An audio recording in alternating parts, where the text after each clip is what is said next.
Yes, students, let's start our discussion with cloning vectors today. ठीक है, तो आज हम देखते हैं क्लोनिंग वेक्टर्स। देखिए,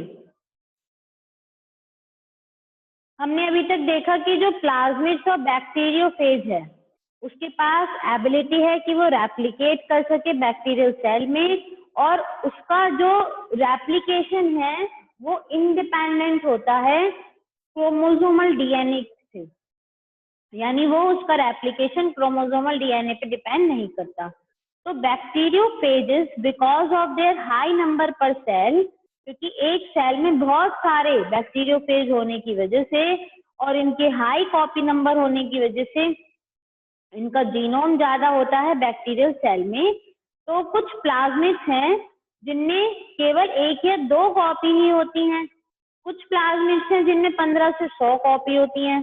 तो their numbers can go even higher, जो इनका नंबर है वो 100 से भी ज्यादा हो सकता है if we are able to link an alien piece of DNA, यानी अगर हम एलियन पीस ऑफ डीएनए को बैक्टीरियोफेज से या प्लाज्मिड डीएनए से लिंक कर दें, और we can multiply its number equal to the copy number, और हम इसके नंबर को कॉपी नंबर के बराबर मल्टीप्लाई कर सकते हैं प्लाज्मिड में या बैक्टीरियोफेज में।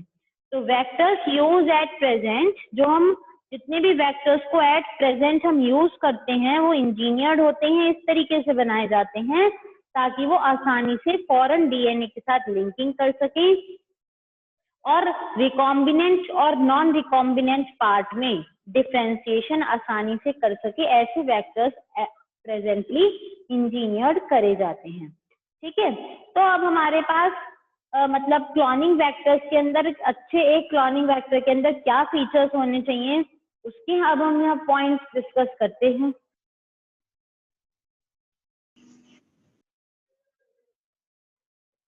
तो हमारा सबसे पहला है ओरिजिन ऑफ रेप्लिकेशन। ठीक है, यानी रेप्लिकेशन हम कहाँ से शुरू करना चाहते हैं उसको हम कहेंगे ओरिजिन ऑफ रेप्लिकेशन। ठीक, तो this is a DNA sequence, यानी एक ओरिजिन जो है रेप्लिकेशन का वो डीएनए सीक्वेंस है जो रिस्पॉन्सिबल होता है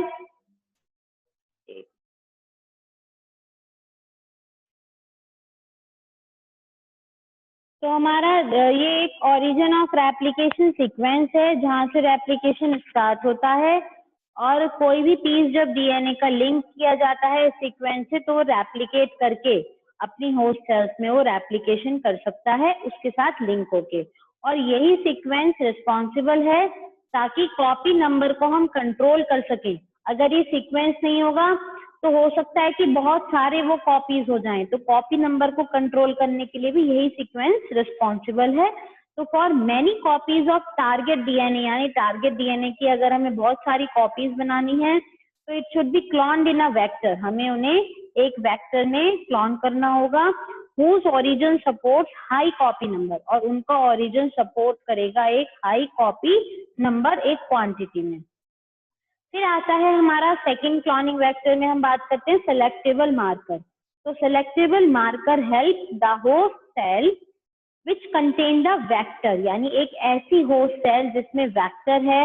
वेक्टर क्या होता है, जो ट्रांसमिट कराने में हेल्प करता है किसी भी, यानी ट्रांसफॉर्मेंट कहते हैं उसको हम वेक्टर को, तो वो सेलेक्ट करने में हेल्प करता है and eliminate the non transformant, और एलिमिनेट करता है जो ट्रांसफॉर्मेंट नहीं हुए, जो ट्रांसमिट नहीं करा रहे हैं कैरेक्टर्स को, उनको एलिमिनेट करता है और उनके पास केवल ट्रांसफॉर्मेंट होते हैं। तो transformation is defined as the procedure by which a piece of DNA is introduced into a bacterial cell, यानी जिससे एक बैक्टीरियल सेल के अंदर हम इंट्रोड्यूस करते हैं उस पूरे प्रोसीजर को हम ट्रांसफॉर्मेशन कहते हैं। यानी जो पेरेंटल सेल है जिसके अंदर हमें चेंजेस करने हैं, जिसके थ्रू हमें रिकॉम्बिनेंट डीएनए फॉर्म करना है, उस जिसको हम प्रोसेस को ट्रांसफॉर्मेशन कहते हैं। ठीक, तो genes encoding to resistant to antibiotics, जैसे कि हमारे पास आ जाते हैं एम्पिसिलिन रेजिस्टेंस जीन। ठीक, देखिए ये हमारे पास आ गए, एम्पिसिलिन आ गया, कैनामाइसिन, क्लोरमफेनिकोल, इन सभी को हम क्या कहते हैं, सिलेक्टेबल मार्कर्स हैं ई कोलाई के लिए। और नॉर्मल ई कोलाई के पास रेजिस्टेंस नहीं होता कि वो इन एंटीबायोटिक से खुद को बचा सके। ठीक, तो अब हमारा है नेक्स्ट क्लोनिंग साइट, यानी किन जगहों पर क्लोनिंग होती है। तो अगर हमें लिंक करना है एलियन डीएनए को, तो वेक्टर को जरूरत होती है बहुत ही कम सिंगल रिकॉग्निशन साइट की, जो कॉमनली यूज रेस्ट्रिक्शन एंजाइम्स के लिए। तो प्रेजेंस जो है more than one recognition site की within the vector will generate several fragments. वो जनरेट करेंगे, बहुत सारे फ्रेगमेंट्स को जनरेट करेंगे और वो कॉम्प्लिकेट कर देंगे इस पूरे जीन क्लोनिंग के प्रोसेस को। क्योंकि हमारे पास क्या है, हमें सबसे पहले क्या पहचाननी है, रिकॉग्निशन साइट यानी क्लोनिंग साइट। जिस जगह पर हमें, जैसे हमने सर्कुलर डीएनए लिया, ठीक है, तो सर्कुलर डीएनए में हमने इस पार्ट को ओरिजिन ऑफ रेप्लिकेशन कहा, तो इसको हम क्या कहेंगे, क्लोनिंग साइट। क्योंकि इसी पोर्शन पे एक हमारा डिजायर्ड फ्रेगमेंट कट जो हमने किया है, मान लीजिए ये हमने इसके अंदर डिजाइन ड्रॉ कर दिया, तो अब जो नया डीएनए बनेगा उसके अंदर ही डिजाइन वाला पार्ट इंट्रोड्यूस हो जाएगा। हम इसको डिफरेंट कलर के थ्रू भी शो कर सकते हैं, लेकिन एट प्रेजेंट हम इसको इस पैटर्न से शो कर रहे हैं कि इस फ्रेगमेंट को हमने इसके अंदर इंट्रोड्यूस कर दिया, तो इस साइट को हम क्या कह रहे हैं, क्लोनिंग साइट। तो मोर than one recognition site with in the vector. अगर कभी कभी क्या होता है कि दो एक जैसी साइट, रिकॉग्निशन साइट जो है, क्लोनिंग साइट एक से ज्यादा अगर आ जाती हैं, तो वो उस पूरे पोर्शन को, उस पूरे प्रोसेस को कॉम्प्लिकेट कर देती हैं and it will generate several fragments, और ये बहुत सारे फ्रेगमेंट्स को जनरेट करता है। तो लाइगेशन ऑफ एलियन डीएनए, अगर हम लाइगेज करते हैं, उसको अडहेस करते हैं, चिपकाते हैं, लाइगेज करते हैं, तो can be carried out at a restriction site. उसको हम रेस्ट्रिक्शन साइट पे कर सकते हैं इस पूरे प्रोसेस को introduce, present in one of the two antibiotic resistance gene. और रेस्ट्रिक्शन साइट्स कहाँ पर हैं, दोनों में से किसी एक एंटीबायोटिक रेजिस्टेंस जीन पर, यानी जो मॉडिफाइड है, जिसको हमें मॉडिफाई बनाना है, या फिर जहां से हमने पार्ट लेना है उसका। फिर आता है हमारे पास vector for cloning genes in plants and animals. देखिए, अब हम देखेंगे कि प्लांट्स और एनिमल्स में जब हमें अगर क्लोनिंग करनी है तो उसके लिए वेक्टर्स, तो आप ये सरप्राइज हो जाएंगे जानकर that we have learned the lesson of transferring genes into plants and animals from bacteria and virus which have known this for ages। यानी बहुत सालों से, बहुत पहले से हम इस चीज को, प्रोसेस को जानते हैं, और जो जीन्स को डिलीवर करना होता है ताकि यूकैरियोटिक सेल्स को हम ट्रांसफॉर्म कर सकें और उन्हें फोर्स कर सकें to do what the bacteria और वायरस वांट। तो फॉर एग्जांपल एगेरोबैक्टीरियम ट्यूमिफेशियंस अगर हमने ले लिया, तो वो एक पैथोजन है जिसमें बहुत सारे डाइकॉट प्लांट्स के पास एबिलिटी होती है कि वो डिलीवर कर सके एक डीएनए के पीस को, जिसको आप टीडीएनए कहते हैं, और ये ट्रांसफॉर्म करता है नॉर्मल प्लांट्स को ट्यूमर में। ठीक है, ट्यूमर यानी एक कैंसर में, कैंसरस सेल्स में ये उसको ट्रांसफॉर्म कर देता है and direct these tumour cells, और ये जो ट्यूमर सेल्स हैं इनको डायरेक्ट करता है और प्रोड्यूस करता है केमिकल्स, ऐसे केमिकल्स जिनकी जरूरत पैथोजेंस को होती है। तो सिमिलरली इसी तरीके से अगर हम रिट्रोवायरस देखते हैं एनिमल्स में, तो उनके पास एबिलिटी है कि वो ट्रांसफॉर्म कर सके नॉर्मल सेल्स को कैंसरस सेल्स में। ठीक, नॉर्मल सेल्स से ट्रांसफॉर्मेशन हो गया कैंसरस सेल में। तो जब भी हमारी नॉर्मल सेल्स होती हैं, उनकी अगर इरेगुलर ग्रोथ होने लगे, तब वो अपने आप को कैंसरस सेल में डिवाइड कर ले, मॉडिफाई कर लेती हैं, चेंज कर लेती हैं। एक बेटर अंडरस्टैंडिंग के लिए आर्ट देखी हमने, जिसमें देखा कि जीन्स को डिलीवर करना है पैथोजेंस के थ्रू यूकैरियोटिक होस्ट में, और उन्होंने जनरेट की knowledge to transform these tools of pathogen. ये जो पैथोजेंस हैं, इनके जो टूल्स हैं, इनको ट्रांसफॉर्म करना है यूजफुल वेक्टर्स में for delivering genes of interest to humans, ताकि जो जीन ऑफ इंटरेस्ट है उसको डिलीवर कर सकें। और जो ट्यूमर इंड्यूसिंग प्लाज्मिड है एगेरोबैक्टीरियम ट्यूमिफेशियंस का, वो मॉडिफाई हो जाता है क्लोनिंग वेक्टर में, और which is no more pathogenic to the plants, और वो अब प्लांट्स के लिए पैथोजन की तरह काम नहीं करता। जो ट्यूमर इंड्यूसिंग प्लाज्मिड है एगेरोबैक्टीरियम का, वो पैथोजन का काम नहीं करता, यानी डिजीज कॉजिंग एजेंट का काम नहीं करता, क्योंकि जो एग्रोबैक्टीरियम था ट्यूमिफेशंस वो ट्यूमर क्रिएट कर रहा था, हमने उसकी सेल्स को मॉडिफाई कर दिया और अब वो उसके अंदर ट्यूमर सेल्स का काम, पैथोजन का काम नहीं करेगा और उसकी जो मैकेनिज्म है, जीन ऑफ इंटरेस्ट जो है वो बहुत ज्यादा वैरायटी में उसको ट्रांसफॉर्म करा देंगे। इसी तरीके से जो रिट्रोवायरस है उसने डिसआर्म किया और वो यूज करता है डिलीवर करने के लिए डिजायरेबल जीन्स को एनिमल सेल्स में। तो एक बार जब जीन या डीएनए फ्रेगमेंट लाइगेट हो जाएं किसी भी सुइटेबल वेक्टर में, तो it is transform into bacterial, plant और एनिमल होस्ट।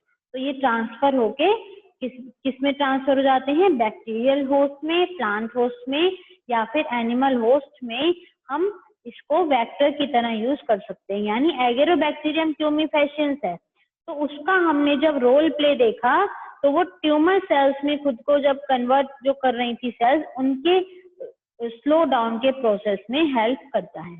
तो हम एगेरोबैक्टीरियम ट्यूमिफेशियंस को क्लोनिंग वेक्टर की तरह यूज करते हैं, ठीक है। और ये पैथोजन का काम करता है बहुत सारे डाइकॉट प्लांट्स में।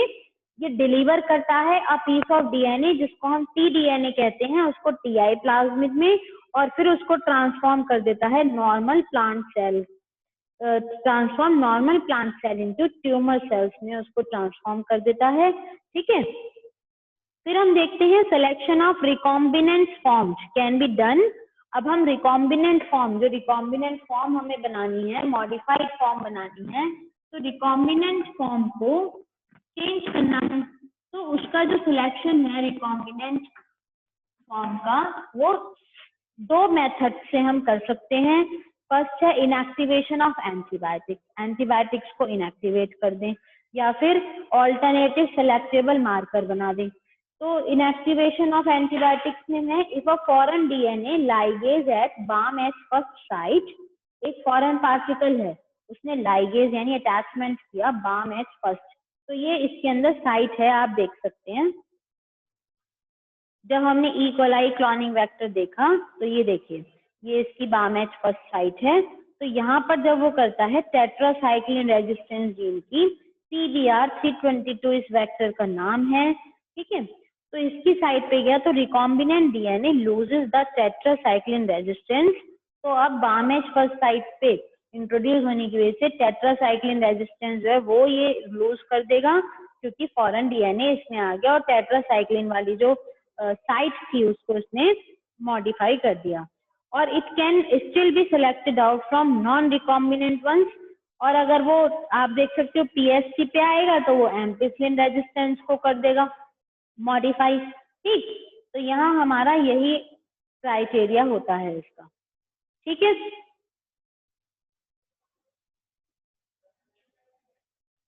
अब हम देखते हैं ऑल्टरनेटिव सेलेक्टेबल मार्कर। दूसरा मेथड है ऑल्टरनेटिव सेलेक्टेबल मार्कर, जिसको हम कहते हैं इंसर्शनल इनएक्टिवेशन, यानी जो इंसर्शन हो रहा है किसी फॉरेन पार्ट वो इनएक्टिव कर देगा उसको। तो on the basis of colour production in the presence of chromogenic substrate, ऐसे सबस्ट्रेट जो कलर कॉन्शियस होते हैं उनको क्रोमोजेनिक सबस्ट्रेट कहते हैं। तो उनके अंदर जब कलर प्रोडक्शन होती है तो the recombinant and non recombinant can also be differentiated. हम रिकॉम्बिनेंट और नॉन रिकॉम्बिनेंट को डिफरेंशिएट कर सकते हैं। तो here a recombinant DNA is inserted with in the coding sequence of an enzyme. जो रिकॉम्बिनेंट डीएनए है उसको हम इंसर्ट करते हैं एंजाइम के कोडिंग सीक्वेंस में, और कौन से एंजाइम के, बीटा ग्लैक्टोसाइडेज, और उससे इनएक्टिवेशन हो जाता है एंजाइम का, इसलिए कोई भी कन्वर्जन नहीं होता सबस्ट्रेट का प्रोडक्ट में। Hence bacterial colonies have transform plasmid. तो बैक्टीरियल कॉलोनीज जितनी भी होती हैं वो प्लाज्मिड को ट्रांसफॉर्म करती हैं, कलरेशन शो नहीं करती, और जो बिना इंसर्ट करे करती हैं वो ब्लू कलर की कॉलोनीज शो करती हैं, ठीक है। तो बैक्टीरियल कॉलोनीज जिनके अंदर ट्रांसफॉर्म प्लाज्मिड होता है वो कलरेशन शो नहीं करती, और जिनके अंदर प्लाज्मिड ट्रांसफॉर्म नहीं होता, ओरिजिनल होता है, वो ब्लू कलर शो करती हैं। तो कलर कोडिंग के हिसाब से यानी क्रोमोजेनिक सबस्ट्रेट के हिसाब से हम इन दोनों का सेपरेशन करके आइडेंटिफिकेशन कर सकते हैं।